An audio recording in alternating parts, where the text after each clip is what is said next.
Hi, it's time for another verb of the day. Today's verb is baffle.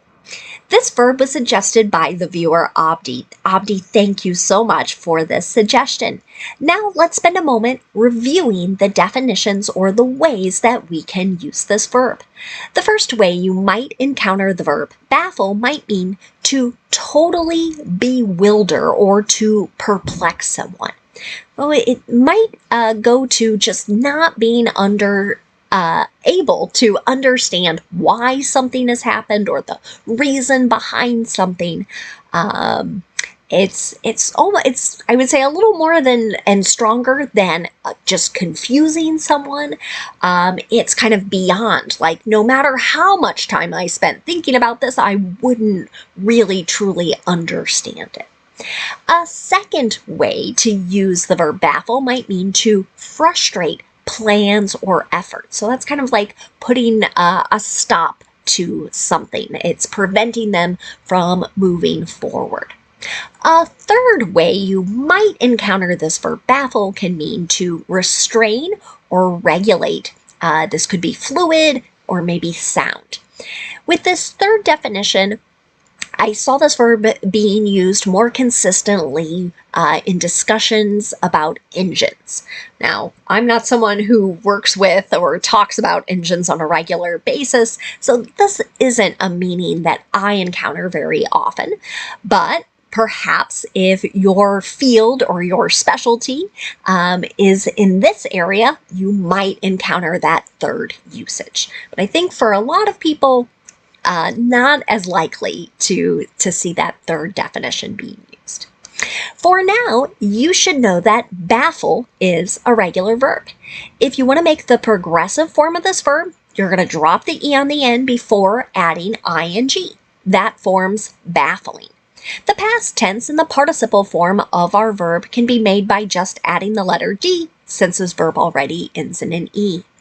Now, our base verb, baffle, ends in a voiced L sound. This means when I add the ed ending, I'm just going to make a D sound. I'm not going to add an extra syllable to the verb when I say it. So the past tense and the participle form of the verb should sound like this: baffled, baffled. Okay? Now, you might be relieved to know we don't have any phrasal verbs that we need to study, so we'll move on and do a little verb tense practice. Today, we're going to practice the past perfect and the present perfect progressive. Let's start with the past perfect. We use this verb tense to talk about completed actions. But what makes it different than just the simple past tense is that we are noting the particular action in the past perfect has been completed before another action, or it's been completed before a certain period in time. Okay, so that's generally what we're signaling to our listeners or to our speakers when we're choosing to use this verb tense. The nice thing about making sentences in the past perfect is that our structure stays the same no matter what our subject is. So in the affirmative, we are going to start with our subject. We'll use the past form of have, which is had, and then we'll use that participle form of the verb.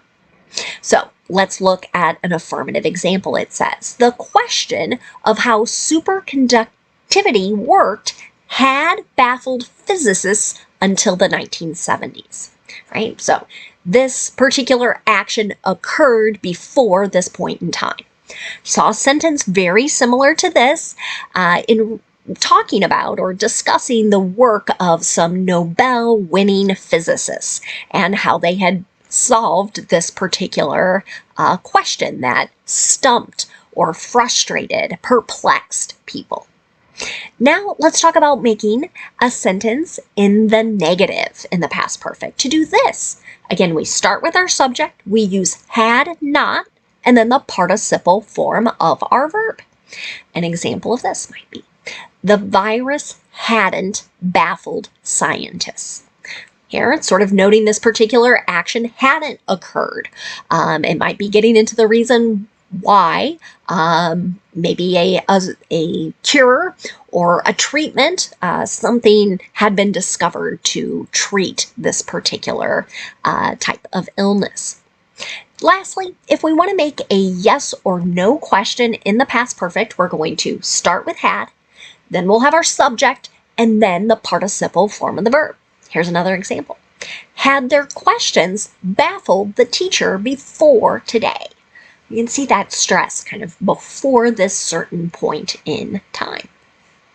Now, let's move on and make some sentences in the present perfect progressive. We use this verb tense to talk about actions that started in the past, continue into the present, and they may even continue into the future. Some teachers or textbooks will call this the present perfect continuous, and that is perfectly okay. It means exactly the same thing. We're still describing that same action, started in the past, continues into the present, may continue into the future. The reason I say present perfect progressive with my students is the 3 P's can help them remember they need 3 parts to form their verb. So the first part of our verb will either be have or has. This tells you we're going to have to pay attention to our subject. Because that will control which form of the verb we use next. The second part of our verb will be the participle been, B-E-E-N, and then the last part of our verb is going to be that ing ending.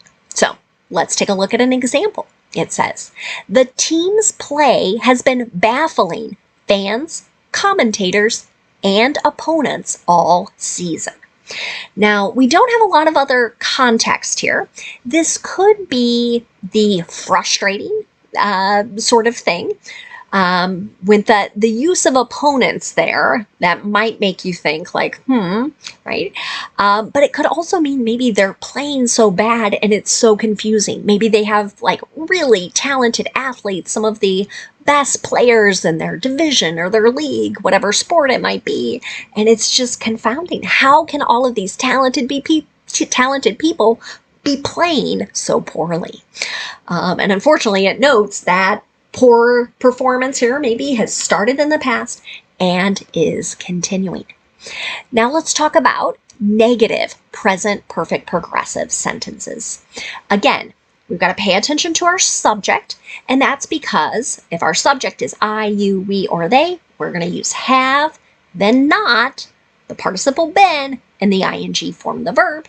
Or if our subject is he, she, or it, we'll use has not been, and the ing form the verb. Here's another example. The crowd's questions have not been baffling the panelists this evening, right? So not sort of preventing them from answering or frustrating like that progress, okay? Now let's look at making a yes or no question in the present perfect progressive. To do this, start with have or has, whichever form matches your subject, that subject comes next. Then use the participle been, then use the ing form of the verb. Here's my last example. Has the optical illusion been baffling everyone online this week? So sometimes you might see that, see things where it's kind of like, can you see certain dots or lines or what color? And there might be disagreement or debate online about this. So something has been produced in a way that it's either going to only be perceived in one way or maybe in multiple ways there that might lead to that. Now, let's move on and talk about some words that are related to our verb baffle. The first word we'll discuss is the noun form of this word. The noun form is bafflement. This is describing the state of being utterly confused, perplexed, or maybe bewildered by something that is either very difficult to understand or explain. Here's an example of this in a sentence. The attorney expressed bafflement at why his client had not shown up for the hearing. This is really a very big, important deal, and something you have to do, right? If you are asked to appear in front of a court, you better do it, or you better communicate in advance if there's a problem. So here, this lawyer or attorney is completely perplexed or bewildered. They're probably not able to explain to the judge's satisfaction as to why the client isn't there. Another related word you might encounter is the adjective baffled. You'll notice the spelling is the same as our past tense and our participle form of the verb. When we use this word as an adjective, we're talking about or describing a noun that has this feeling. So generally, we're going to be talking about a person being baffled. And that just means they are thoroughly confused, perplexed, or unable to understand something. So someone might say, I was baffled at the response. So they're describing having the feeling. This is easy to confuse with the other adjective that looks like our progressive form of the verb, baffling. When we use this adjective, we're describing a noun that is causing that feeling. So this is describing something that is extremely confusing, difficult to understand, or perplexing. So an example of this might be, their baffling response infuriated me, made me very angry. So here, maybe they were trying to be confusing, trying to be difficult to understand, and that's what's causing those feelings, and then the subsequent anger. Okay? So notice, because it's really easy to confuse, the adjectives that end in ed versus ing. Ing is causing. Ed is describing the noun that has that particular quality. One last word for us today. It's the adverb bafflingly. Goodness, that does not roll off my tongue, does it? Bafflingly. So this is an adverb that is describing something being done in a way that is impossible to understand or explain. Another related word would be perplexingly. So that one's a little easier to say for me. So this adverb in a sentence could be, the changes from the book to the movie were bafflingly bad. So here, maybe I'm talking about a particular story. It was a book first. It's been adapted into a movie, but the movie's awful. And the things that are different about the two pieces and why they chose to do it this sort of different way is maybe impossible to understand or explain. And it's just frustrating, very, very sort of bothersome. Like, why would someone do this? Why would they think this is going to be better? So that's what that sentence is describing. You'll note there the adverb is describing the adjective, and that is a function. So adverbs can describe verbs, they can describe adjectives, and in some cases they can describe other adverbs as well. Thanks again to Opti for suggesting today's verb. I thank you all for watching, and I hope you have a great day.